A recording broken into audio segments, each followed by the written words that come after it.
মধ্যপ্রাচ্যে চলমান উত্তেজনার মধ্যে আবারও কড়া বার্তা দিলেন বেঞ্জামিন নেতানিয়াহু। তিনি স্পষ্টভাবে জানিয়েছেন, নিরাপত্তা নিশ্চিত না হওয়া পর্যন্ত লেবাননে হিজবুল্লাহর বিরুদ্ধে ইসরায়েলের সামরিক অভিযান অব্যাহত থাকবে। প্রয়োজনে যেখানেই দরকার সেখানেই হামলা চালানো হবে। বৃহস্পতিবার নিজের সামাজিক যোগাযোগ মাধ্যম এক্সে দেওয়া এক পোস্টে নেতানিয়াহু বলেন, আমরা শক্তি, নির্ভুলতা এবং দৃঢ়তার সঙ্গে হিজবুল্লাহর উপর হামলা চালিয়ে যাচ্ছি। তার এই বক্তব্যে ইসরায়েলের কঠোর সামরিক অবস্থান আবারও পরিষ্কার হয়ে ওঠে।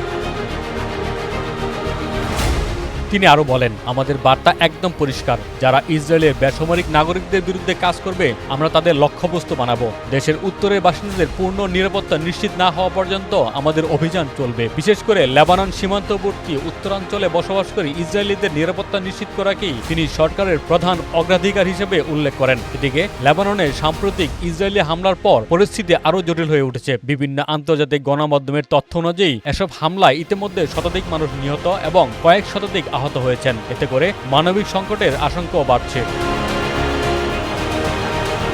পরিস্থিতিকে আরও স্পর্শকাতর করে তুলেছে সাম্প্রতিক কূটনীতিক উদ্যোগ। যুক্তরাষ্ট্র ও ইরান দুই দেশের মধ্যে চলমান উত্তেজনা কমাতে 40 দিনের সংঘাতের পর আপাতত 2 সপ্তাহের একটি যুদ্ধবিরতিতে সম্মত হয়েছে উভয় পক্ষ। এই যুদ্ধবিরতির অংশ হিসেবে ইরান 10 দফা শর্ত দিয়েছে। তার একটি গুরুত্বপূর্ণ শর্ত ছিল লেবাননে ইসরায়েলি হামলা বন্ধ করা। তবে সেই আহ্বানকে কার্যত উপেক্ষা করে নেতানিয়াহুর এই ঘোষণা নতুন করে উদ্বেগ তৈরি করেছে আন্তর্জাতিক অঙ্গনে। বিশ্লেষকদের মতে, ইসরায়েল যদি লেবাননে হামলা অব্যাহত রাখে তাহলে যুদ্ধবিরতির এই উদ্যোগ ভেস্তে দিতে পারে এবং বৃহত্তর আঞ্চলিক সংঘাতের ঝুঁকি আরও বাড়বে।